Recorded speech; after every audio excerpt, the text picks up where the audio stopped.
Hi అండి, అందరికీ నమస్కారం. Welcome to our channel smart life Sri. అందరూ ఎలా ఉన్నారు, ఏం చేస్తున్నారండి? మీలో ఎవరికైనా ఈ వీడియో కానీ నచ్చితే తప్పకుండా లైక్ చేసి సబ్స్క్రైబ్ చేసి నా ఛానల్ని ప్రోత్సహించాలని మనస్ఫూర్తిగా అయితే కోరుకుంటూ ఈరోజు ఈ వీడియోలో మార్నింగే లేవడం వల్ల ఎన్ని ఉపయోగాలు, అదేవిధంగా ఇదిగోండి లేస్తూనే అయితే దేవుడికి ఒక్కసారి దండం పెట్టుకుని మన పనులనేవి ప్రారంభించేద్దాం.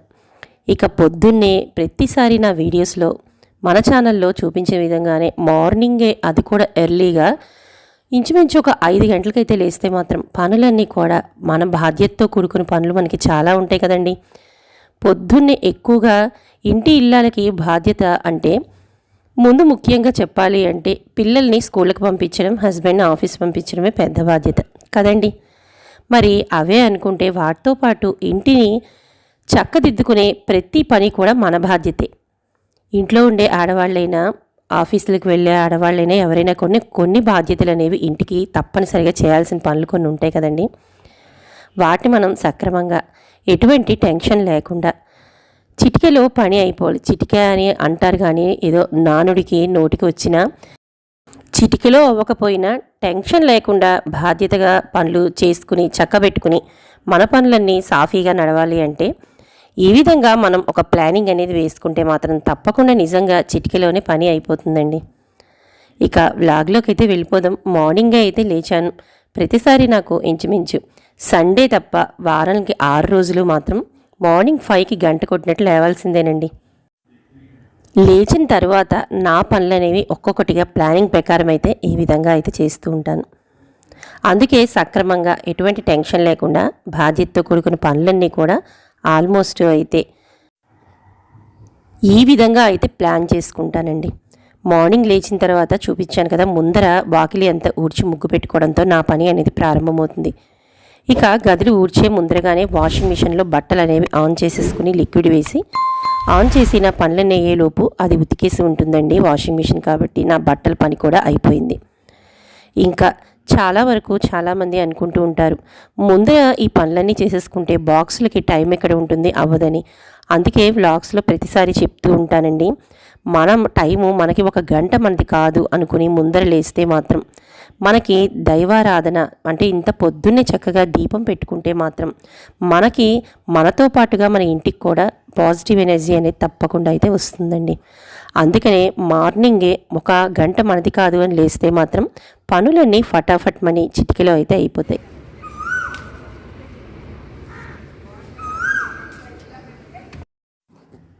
ఇంకా గదులన్నీ ఊడ్చిన తర్వాత తడిబట్ట అది పెట్టుకోవడం అయిపోయిన తర్వాత స్నానం అది చేసి అయితే వచ్చేస్తానండి. ఇంకా మా ఇంటి ప్రతిరోజు కూడా మీకు తెలుసు ఈ పువ్వులు అనేవి పూస్తూ ఉంటాయి. ఈరోజు కొద్దిగా ఎక్కువైతే పూసాయండి, బాగానే. అంటే మందారాలు సమ్మర్ వల్ల నిన్నటి వీడియోలో చూపించాను, కొన్ని మందార మొక్కలు అనేవి వేసాము అని.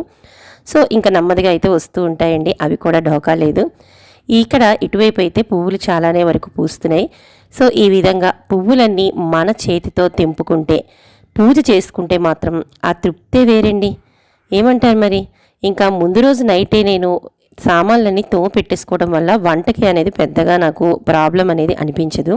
అందుకే ముందు రోజు నైట్ అస్సలు ఒక్క చెంచా గ్లాస్ కూడా ఉంచకుండా అన్నీ కూడా క్లీన్ చేసేసుకుని కిచెన్ అంతా కూడా శుభ్రం చేసేసి పడుకుని లేచిన తర్వాత ఈ విధంగా ప్లాన్ చేసుకుంటే వెనకాల మనకి హడావిడి అనేది అస్సలు ఉండదండి.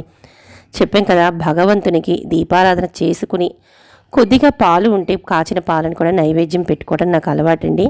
అందుకని కొద్దిగా పాలను ప్రతిరోజు నైవేద్యం పెట్టుకున్నా చాలండి మనస్ఫూర్తిగా. ఈ విధంగా మార్నింగే లేచి ముందర మన బాధ్యతతో అనుకునే విధంగానే కొన్ని చేయాల్సిన పనులన్నీ చేసేసి స్నానం అది అయిపోయిన తర్వాత చక్కగా పూజ అది కూడా చేసేసుకున్నామండి భగవంతునికి. ఇంకా అసలైన బాధ్యత, పెద్ద బాధ్యత అనుకున్నాం కదా, అక్కడికైతే వచ్చేయచ్చు. ఇదిగోండి స్టవ్ మీద పాలు అనేవి కాచేస్తున్నాను. కాచిన పాలను భగవంతునికి నివేదన చేసిన తర్వాత ఇంట్లో మా చిన్నవాడికి అయితే ఈ విధంగా హార్లిక్స్ని కలిపి, మా వారికి నాకు అయితే కాఫీ అనేది ఈ విధంగా అయితే కలిపేస్తున్నానండి.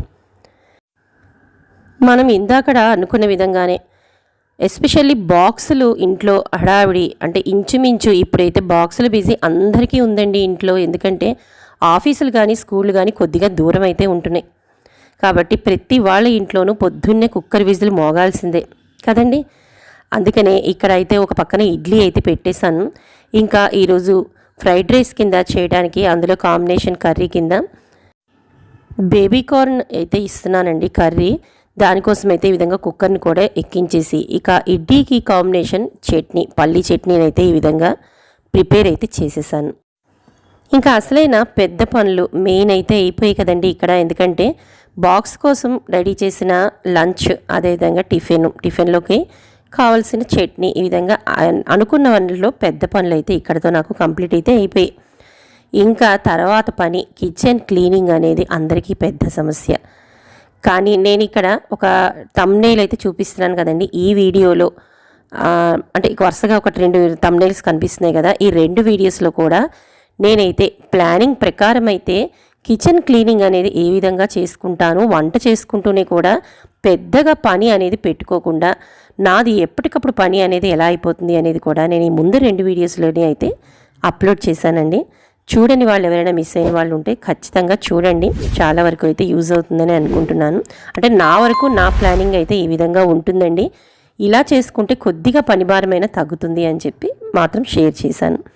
సో ఇదిగోండి మా వాడికి అయితే ఇచ్చేసాను. ఇంకా మా వారికి కూడా ఈ విధంగా బాక్స్ అనేది లంచ్ అయితే ముందే అయిపోయింది. వాడు 7:30కి వెళ్ళిపోతాడు. ఒక హాఫ్ అన్ అవర్ తేడాలో మా వారికి కూడా బాక్స్ అనేది ఇచ్చేయాలి.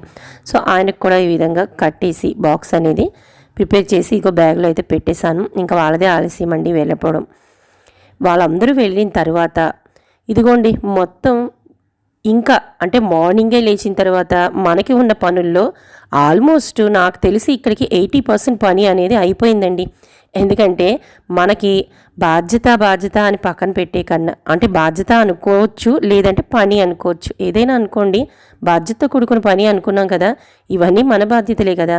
ఇంకా మార్నింగ్ లేచాము, వరుస పెట్టి అన్ని పనులు అంటే చేయాల్సిన పనుల్లో పెద్ద పనులు, లంచ్ ప్రిపేర్ చేసి బాక్సులు ఇవ్వటం, ఇంకా అన్నిటికన్నా ముందర గదులు అనేవి ఊడ్చుకుని ఎక్కడ మనం తీసిన వస్తువుల్ని పిల్లలనైనా సరే అక్కడ పెట్టించేటట్టు అలవాటు చేసుకుంటే ఇంకా ఎక్కువగా కష్టపడి మనం సర్దుకోవాల్సిన అవసరం కూడా ఉండదు.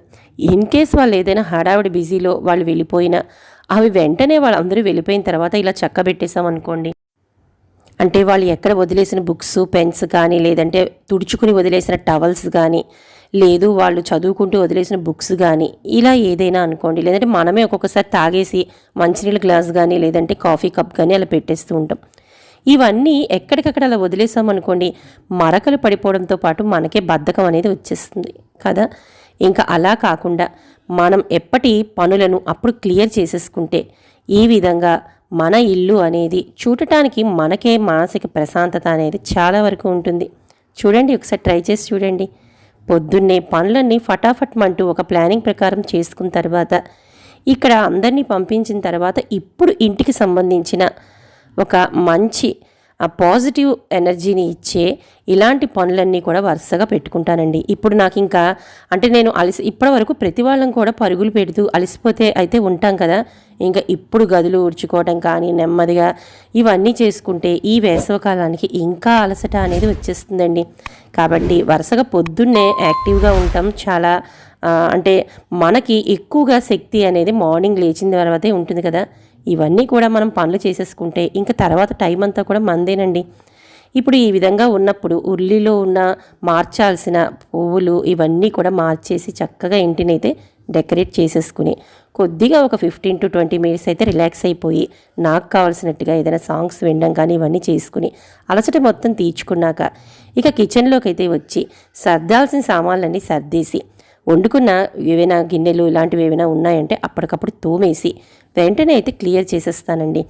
ఇంకా ఎక్కడ పెట్టాల్సిన డబ్బాలన్నీ కదిలిపోతూ ఉంటాయి కదా మనం కిచెన్లో హడావిడిగా మార్నింగ్ చేసే పనులకి, అవన్నీ కూడా ఎక్కడొక్కడ సెట్ చేసేసుకుని కిచెన్ మొత్తం కూడా క్లీన్ అనేది చేసుకుంటే కానీ నాకు బుర్ర అనేది పనిచేయదు. అందులోనూ మనకి 11-12 అయ్యేసరికి ఒక రకమైన ఈ సమ్మర్లో వేడి అనేది వచ్చేస్తుంది కదా. మిగతా రోజుల్లో కూడా ఈ విధంగానే ఒక సమ్మర్ అనే కాదండి, ఎప్పుడైనా కూడా మన ప్లానింగ్ అనేది ఇలాగే ఉంటే మనం ఇంటి బాధ్యతను నిర్వర్తించడానికి ఎక్కువ స్ట్రాంగ్గా ఉంటాము అని నా నమ్మకం. కాబట్టి ఈ విధంగా షింకులో వాడేసిన వస్తువులు ఏమీ ఉంచకుండా కిచెన్లో కూడా ఎటువంటి చిన్న స్పూనే కదా అనుకుంటాం, కానీ చెప్పాను కదండి, మనకి చిన్నదైనా పెద్దదైనా కూడా మనం చేసేటప్పుడు దాని మీద మనకి ఇంట్రెస్ట్ రావాలి తప్ప, అబ్బా ఇప్పుడు ఇది చెయ్యాలా అని మనకి ఒక రకమైన బద్ధకం మాత్రం రాకుండా చూసుకోవటం మన మీదే అయితే ఆధారపడి ఉంది. ఈ విధంగా మొత్తం ప్లాన్ ప్రకారం ఇంటిలోని వస్తువులు అన్నిటినీ కూడా నీట్ చేసుకుంటూ, సర్దుకుంటూ, తుడుచుకుంటూ ఈ విధంగా అయితే ప్లాన్ చేసుకుని మొత్తం అందరినీ పంపించిన తర్వాత ఇంటి బాధ్యత మొత్తం ఈ విధంగా అయితే తీసుకుని ప్లానింగ్ ప్రకారం అయితే పూర్తి చేసుకుంటానండి. ఇలా కానీ మనం పనిని ఒక సమయాన్ని కేటాయించుకుని పొద్దున్నుంచి కూడా చేసుకుంటే మాత్రం అలసట అనేది మన దరిదాపులకి, అలసట కన్నా ముఖ్యంగా బద్ధకము అనేది మాత్రం ఖచ్చితంగా రాదనే చెప్తానండి. ఎందుకంటే మనం ఎంత బద్ధకించినా 1 గంట, 2 గంటలు, 3 గంటలు తర్వాత అయినా మనం చేసుకోవాల్సిందే కదా. అదేదో అంటే ముఖ్యంగా సమ్మర్ గురించి మాట్లాడుకుంటున్నాం కాబట్టి ఈ సమ్మర్లో 1 గంట గడిచినా మనకి అలసట ఆపసోపాలు ఎక్కువే అవుతున్నాయి తప్ప తగ్గేదైతే కాదు. కాబట్టి మనం ప్రతి గదిని, ఒక హాలు కిచెన్ అనే కాదండి, ప్రతి గదిని కూడా ఈ విధంగా మనం మేనేజ్ చేసుకుంటూ చాలా చక్కగా సర్దుకుంటూ, అంటే ఉన్న దాంట్లోనే ఏదో బయట నుంచి తెచ్చుకుని ఏదో హంగులు అవి అని కాదండి నేను చెప్తుంది, మనకున్న కొద్దిపాటి ఫర్నిచర్నైనా చాలా నీట్గా ఉంచుకుంటూ ఈ విధంగా ఇంటిని మెయింటైన్ చేసుకుంటూ ఉంటే మన ఇంట్లో మనం ఉంటున్నప్పుడు, అంటే మన ఒక్కళ్ళమే కదా మార్నింగ్ అందరూ వెళ్ళిపోయిన తర్వాత ఉండేది, మనకు కూడా చాలా పీస్ఫుల్గా అయితే అనిపిస్తుందండి. ఇలా ఇల్లుని చూసుకుంటే మాత్రం తప్పకుండా అందరికీ అయితే ఫీలింగ్ కలుగుతుందండి. ఇది ఖచ్చితంగా నిజం. ఏమంటారు మరి? మీ అందరికీ కూడా ఇదే ఒపీనియన్ ఉందని అనుకుంటున్నాను. సో మీ అందరూ కూడా ఈ విధంగా ప్లాన్ చేసుకుంటూనే పనులు చేసుకుంటూ ఉంటారని, ఈ వీడియోలో ఏదైనా కొద్దిపాటి ఇన్ఫర్మేషన్ మీ అందరికీ నచ్చి ఇక ముందైనా కూడా ఫాలో అవ్వాలని మనస్ఫూర్తిగా అయితే కోరుకుంటూ ఈ వీడియోని ఇక్కడితో అయితే ఎండ్ చేసేస్తున్నానండి.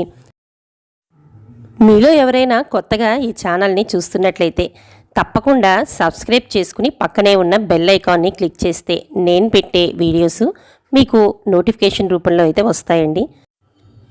సబ్స్క్రైబర్స్ ప్లీజ్ లైక్ చేయండి, అదేవిధంగా షేర్ చేయండి. మీ అమూల్యమైన కామెంట్ రూపంలో తెలియజేస్తారని మనస్ఫూర్తిగా కోరుకుంటూ రేపు ఒక మంచి ఇంట్రెస్టింగ్ వీడియోతో మళ్ళీ మీ ముందుకు వచ్చేస్తాను. నమస్తే.